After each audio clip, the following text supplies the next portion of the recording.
आखिर ये हो क्या रहा है भिवानी की लेडी टीचर मनीषा के हत्याकांड मामले में? क्यों ये कांड जो है यानी कि मनीषा की मौत है वो संदिग्ध क्यों नजर आ रही है? क्यों ये कांड, क्यों ये घटना हाथरस रेप कांड जैसी बनती जा रही है? क्योंकि वहां पर भी कई सवाल थे, कई गुत्थी थी।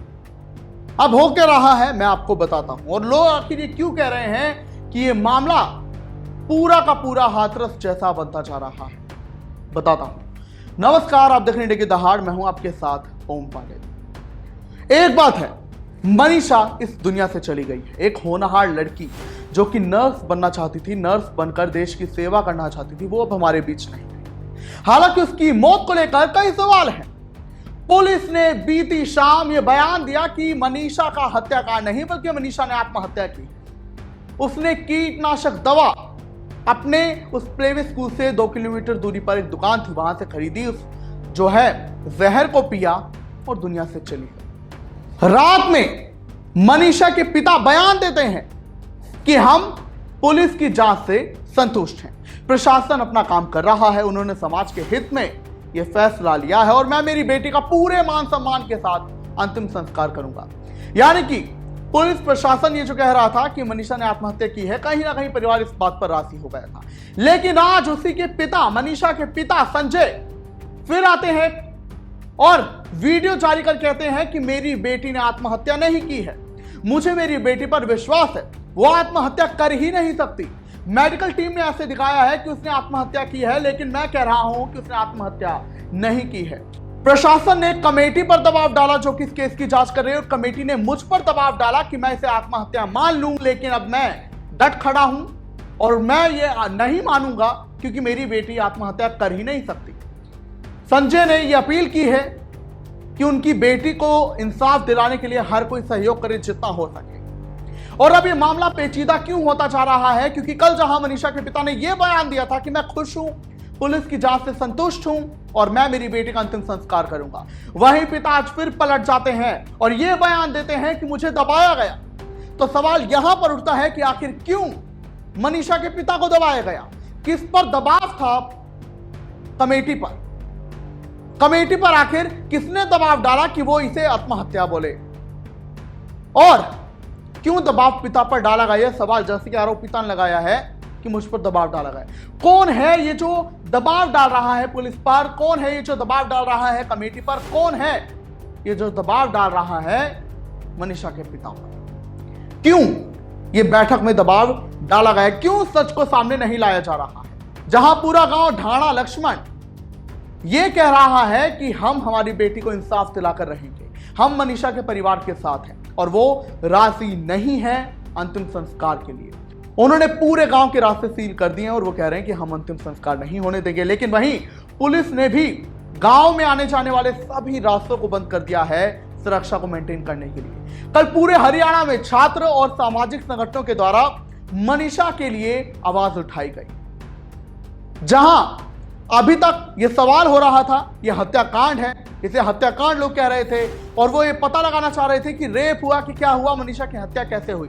लेकिन कल ये पुलिस कहती है कि मनीषा का जो है हत्याकांड नहीं हुआ है, मनीषा ने खुद आत्महत्या की है, उसने कीटनाशक दवा पी है। और आज ये बात सामने आती है कि दबाव डाला गया। तो क्यों दबाव डाला? आखिर ऐसा कौन सा सच है जो पुलिस छुपा रही है? क्या कोई बड़ा नेता का बच्चा है? क्या कोई बड़ी शख्सियत है जिसने मनीषा के साथ कुछ गलत किया, उसे मौत के घाट उतार दिया और उसका इस केस में नाम ना आए तो उसके लिए पुलिस सब तरह तरह के पैंतरे कर रही है? क्या पुलिस झूठ बोल रही है? और पुलिस ने जो कहा है कि मनीषा का हत्याकांड नहीं बल्कि मनीषा ने तो आत्महत्या की है, उस पर कई सवाल उठ रहे हैं। पहला, पुलिस ने कहा है कि इस मामले में सुसाइड नोट मिला है, लेकिन जो सुसाइड नोट सामने आया है वो एक फोटोकॉपी लग रहा है। तो बड़ा सवाल है कि अगर वो फोटोकॉपी है तो ओरिजिनल कहां है? दूसरा, जैसे ही रिपोर्ट कह रही थी कि मनीषा की जो मौत है वो 11 अगस्त को हो गई थी, फिर चाहे वो हत्या हो फिर चाहे वो आत्महत्या हो, लेकिन मौत उसकी 11 अगस्त को हो गई थी संदिग्ध परिस्थिति में। लेकिन उसकी लाश 13 को मिली। तो 2 दिन तक ये लाश अगर खेत में थी तो मिली क्यों नहीं किसी को? और अगर ये आत्महत्या थी तो पुलिस इसे पहले से स्पष्ट क्यों नहीं कर पाई? क्यों ये हफ्ता लगा दिया ये कहने में कि आत्महत्या है? क्या पोस्टमार्टम नहीं हुआ था? तब पुलिस ने क्यों नहीं कहा कि हत्याकांड नहीं आत्महत्या है? क्यों एसपी का ट्रांसफर हुआ? क्यों ये स्थिति तब नहीं स्पष्ट की गई जब इतने सारे लोग धरने पर बैठे थे? जब मनीषा के लिए जगह जगह इंसाफ की मांग उठी, लोग धरने पर बैठे, तब भी पुलिस ने नहीं बोला कि आत्महत्या है। लेकिन अब अचानक से क्यों पुलिस ये राग अलापने में लगी है कि हत्या नहीं आत्महत्या है।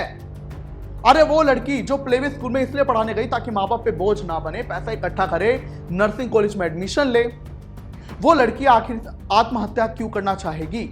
क्योंकि मनीषा ने आखिरी बार अपने माँ बाप से जाते हुए यही कहा था कि मैं जो है आज शाम को देर से आऊंगी, मैं कॉलेज जाऊंगी एडमिशन के सिलसिले में। वो गई लेकिन लौटी नहीं, और जहां पे उसकी लाश मिली है वो उसके घर से ज्यादा दूर नहीं है। और ये जो सारे इलाके हैं जहां जहां मनीषा गई वो भी आसपास ही हैं, क्योंकि जिस प्लेवे स्कूल में मनीषा पढ़ाती थी वो उसके घर से कुछ ही किलोमीटर दूर है। फिर जिस दुकान से, जैसे कि पुलिस ने कहा है, मनीषा ने कीटनाशक खरीदा, एंट्री भी मिली है, वो भी स्कूल से ज्यादा दूर नहीं है, 2 किलोमीटर दूर है।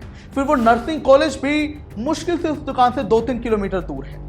और फिर जहां लाश मिली मनीषा की, वो खेत भी उस नर्सिंग कॉलेज से थोड़ी दूर है। तो यहां पर भी सवाल उठते, क्या मनीषा के साथ कॉलेज में कुछ हुआ? क्या उसके साथ इसी बीच कहीं कुछ हुआ? क्या उसका रेप करके उसे मार डाला गया और वहीं पास में खेतों में फेंक दिया गया? ये बात पुलिस अभी स्पष्ट नहीं कर पाई है, लेकिन पुलिस ये पहले कहने लगी कि आत्महत्या है। सवाल अपने आप में उठ रहे हैं, लेकिन पूरे प्रदेश में अब जो है और पूरे देश में मनीषा के लिए आवाज भी उठ रही है। और यहां पर बड़ा सवाल आया जा रहा है कि क्यों पुलिस कुछ छुपा रही है? क्या पुलिस कुछ छुपा रही है? क्यों ये दबाव डालने का आरोप पिता ने लगाया है? किसने दबाव डाला है? ये क्यों नहीं सामने आ रहा, जबकि सीएम सैनी ने खुद इस मामले में कड़ी से कड़ी जांच के आदेश दिए? क्या आप कहेंगे इस पूरे कांड को लेकर? क्योंकि अब मनीषा की मौत को लेकर जो सवाल है वो गहराता जा रहा है। कोई पुलिस कह रही है आत्महत्या है, लोग कह रहे हैं रेप कांड हो सकता है, हत्याकांड है, और घर वाले भी कह रहे हैं कि वो आत्महत्या नहीं कर सकती। लेकिन एक बात है, मनीषा दुनिया से चली गई है, उसकी मौत संदिग्ध बन चुकी है। क्या कुछ आप कहेंगे, मैं जरूर बताएं।